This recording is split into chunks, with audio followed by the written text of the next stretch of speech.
Ah, content. The magical word that haunts my dreams. In video games, it's a specter that all players investigate with great pedantry. Is there enough content in this game? Is it high enough quality content? Is it comparable to other games' content? Etc, etc, etc. It's a bit of a trite discussion on the face of itself, but it does lead to some fun questions. For example, while complaints about too little content are fairly common and generally kind of understandable, what happens when a game has too much content? Is that even possible? Let's look at one example game to see what too much content might look like. Monster Hunter Generations Ultimate. But first, I'd like to tell you about something pretty cool. For this video, I was approached by the charity project Games for Love. Games for Love is an American charity organization that aims to support and improve the lives of hospitalized children all over the world, by ensuring that they and the hospitals they stay at have access to video game consoles and video games. Their stated mission is to ensure that kids get to be kids, no matter the medical struggles they may be facing. Video games are a powerful source of joy, especially when the world around you is scary as it is, and I personally think this project is really sweet. There's a link in the description where you can donate to the project, with our initial goal being to raise $1,000 through this channel. There's even a giveaway attached. By donating, you have the chance of winning a Nintendo Switch Lite. So if you think that this might interest you, please consider checking out the link below, and thanks again to Games for Love for approaching me with this.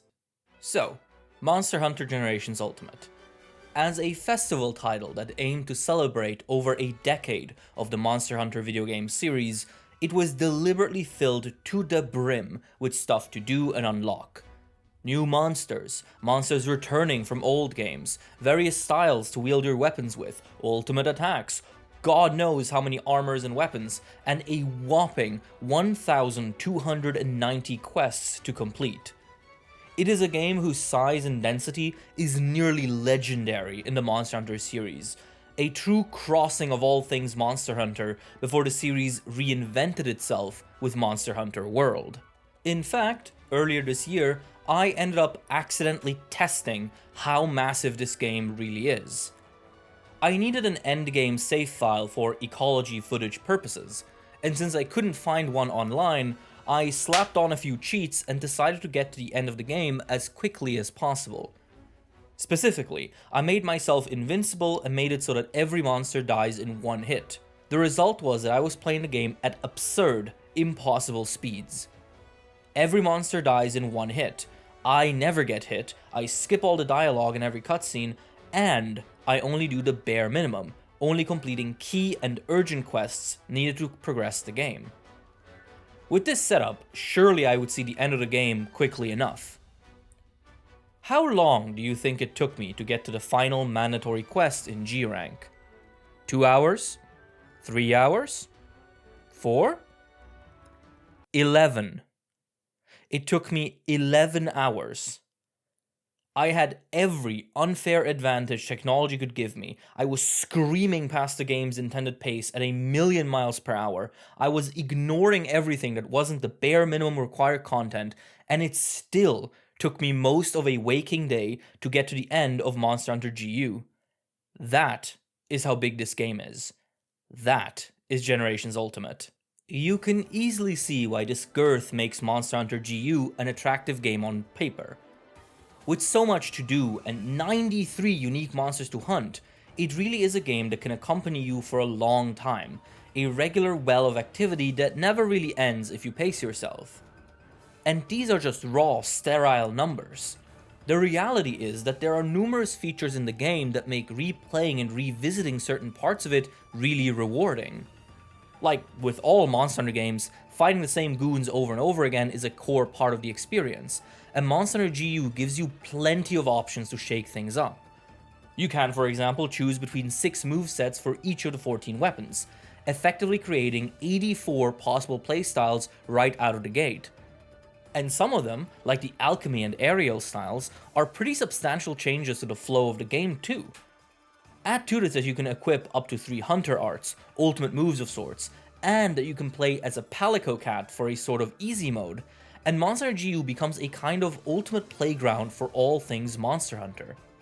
Not to mention the inclusion of basically every named character from the franchise's history and return of 3 classic village.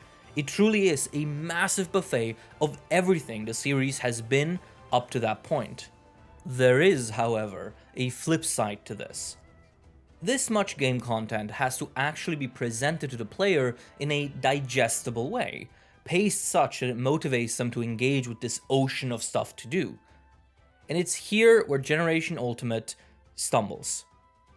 93 monsters is a pretty big number to play with, and distributing them out across the game progression was always going to be quite tricky.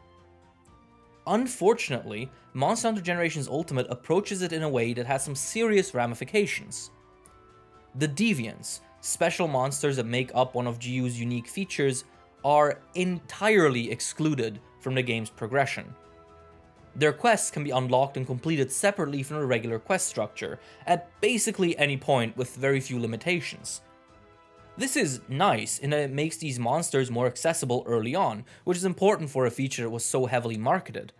But it also means that now, the pool of monsters that can be used for main quest progression is significantly smaller, down to 75, while the actually most interesting monsters in the game are completely separated from the normal progression. 75 is still a very respectable number, mind you, and this change by itself would be more of an oddity than an actual issue. Unfortunately, this quirk is compounded by Generations Ultimate's bizarre structure. Being an anniversary title, it boasted a unique gimmick in that there were 4 villages whose stories you had to progress. Because each of these villages produces their own quest line with their own bespoke key quest, the quest list quickly fills with various requests and tasks. The problem is that these are not optional, but instead count towards your general progression and towards unlocking the next quest rank.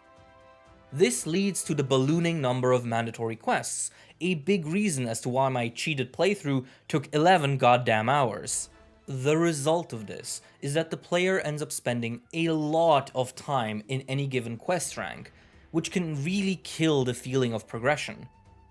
Keep in mind that Generations Ultimate, like all Monster Hunter games before World, doesn't actually tell you which quests are mandatory and which quests will progress the game. There's no way to know which quests will actually count towards unlocking the next urgent. The idea is that you simply do quests until you unlock it, unless you play with a guide. In most Monster Hunter games, this isn't a problem, since the number of available quests is pretty tame to begin with.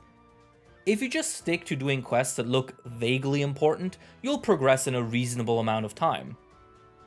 But because of Generations Ultimate's size, trying to blindly progress through any quest rank can feel like trying to run a marathon while starting on a treadmill. You keep pushing onwards, but you don't seem to get anywhere. This is compounded by another quirk in Generations Ultimate. Not all key quests are immediately available. In some cases, you first have to complete an initial batch of key quests to unlock a second batch, which then unlocks the urgent. Again, you have to do this all without knowing which quests are actually important and which quests are actually key quests. You're just blindly supposed to complete quests until you get more quests and then complete those until you level up. And finally, what really ends up hampering GU's progression and pacing is the actual distribution of the monsters. You'd think that 75 monster would be a great roster to produce a varied and energetic experience, letting the challenge gradually escalate in order to sell the player's journey. Unfortunately, the actual distribution ends up being really weird. Monsters like Gypsaros get repeated as key targets numerous times, and the order in which certain monsters are unlocked feels really off. There just isn't really a linear curve of escalation here. It's more sort of that you just unlock random guys to fight every so often. This is partially due to GU being an expansion title, the G-Rank re-release of Monster Hunter Generations. As such, it added a lot of content into an already completed game, and in doing so, somewhat carelessly created this bloat. The funniest result of this is that the first urgent quest in G rank, the hardest rank that is usually reserved for true challengers, is Baroth, the mud T-Rex that other games throw in at the very start due to it being so weak. It's a pretty frustrating issue too, because the obvious solution to this would have been to simply replace some of these more underwhelming urgent quests with the Deviants, allowing for an organic inclusion of this unique monster type that hasn't been seen since. All of these factors combine to create an experience that doesn't really feel like a triumphant rise to glory, and more like a sluggish, meandering carousel with a lot of filler stalling your progress. So, is that it? Generations Ultimate just sucks? No, absolutely not. Despite everything I just said, there is plenty to love in GU. In fact, it could very well end up being your favorite game in the series. It all depends on your mindset. If you go into Generations Ultimate looking to progress as efficiently as possible, if you want to feel that addictive momentum of continually getting stronger as you acquire more gear and beat bigger dragons, if you want to experience the endgame as soon as possible, then yeah, GU is gonna be a pretty frustrating time, defined by sluggish inertia. And that is not a wrong impression to have of the game, that's completely fair. But if you think back to what I said earlier, if you look at the game as a playground that gives a massive buffet of all things Monster Hunter, the vibe changes. If you just play it, without any long-term goals of progress and completion, it becomes an extremely fun companion game to dip in and out of. The moment-to-moment experience is excellent, and doing a few hunts whenever I have time without worrying about getting further has honestly done wonders for my enjoyment of the game personally. The game finally clicked when I stopped worrying about getting to the next quest rank, to the next urgent, and just did the quests that I thought looked fun. And in a surprise twist, I think this might be the actual festival feeling that the game wants to invoke. No worries about progression or key quests, just a supremely fun gameplay loop that you engage with in bite-sized, relaxed chunks. To celebrate Monster Hunter means to also celebrate the portability aspect, which itself is, at least in theory, tied to playing these games in small, train ride length bits.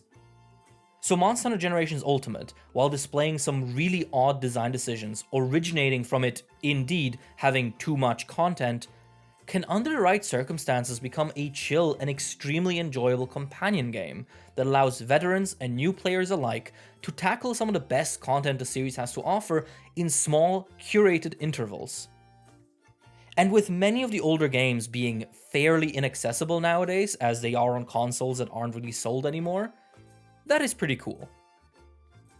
Thank you all so much for watching, as always. If you enjoyed this, please consider liking and subscribing, and maybe even subscribing to the Patreon, where you get early access to every video.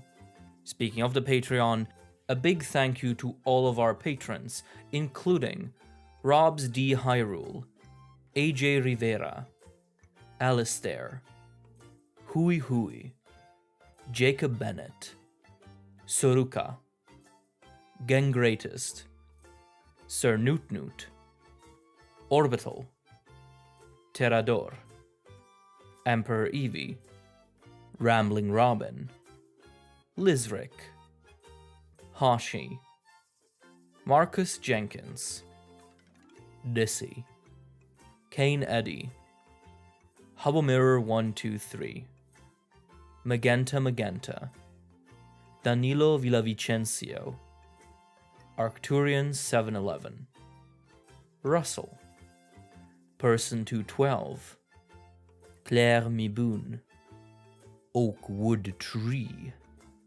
Mr. Pyramid, Pide Fuego, Makode 02, Project Iceman, Peroskoko, Geo, Jameson Tate, Nils Schlatter, Mr. Meander, Fiction Ape, Iron Camel, and Courage.